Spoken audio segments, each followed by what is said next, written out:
Walter Carter here with a rare and unusual teardrop shape acoustic Hawaiian guitar made by Chris Knutsen probably in the 1910s. It's hard to know where to start with Chris Knutsen. He was born in Norway in 1862. His family moved to the States. He grew up in Minnesota. In 1895, moved to the Seattle area, first in Port Townsend. In 1896, he filed a patent for an unusual type of guitar. He called this a one-arm guitar. We can tie that in with this guitar because the label says sole patentee one-arm guitar. Now, this is not a one-arm guitar. Those were a kind of heart guitar, most familiar under the Dyer brand, some of which, the early ones at least, were made by Chris Knutsen.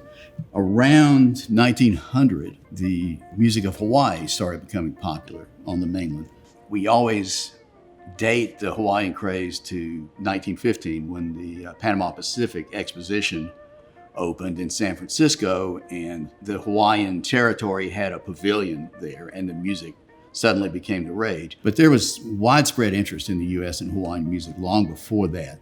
The Victor Talking Machine Company was in Hawaii looking for artists to record as early as 1905, and Columbia Records was there by 1910. So Hawaiian music was around, and living on the West Coast, Knutsen saw the trend coming.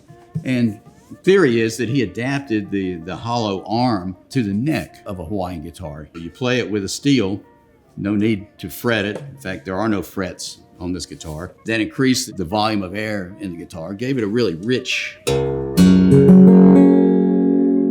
really nice, rich sound.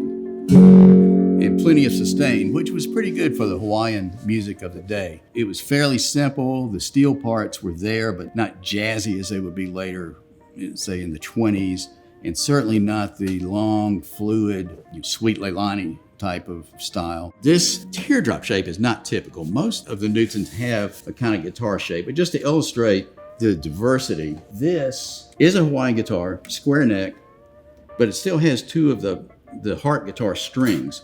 So, and plus some either sympathetic strings or maybe the sort of an accent. Then this one has a spruce top, what looks like maybe walnut body.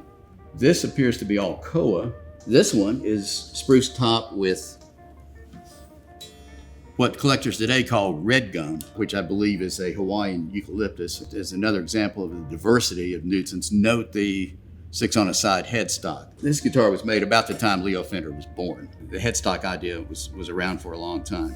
In 1914, a year before the Hawaiian craze officially got off the ground, Knutsen moved to Los Angeles. Probably the biggest teacher, distributor of guitars there to take advantage of the Hawaiian movement was the C.S. Delano Company. They contracted not with Knutsen, but with Herman Weisenborn.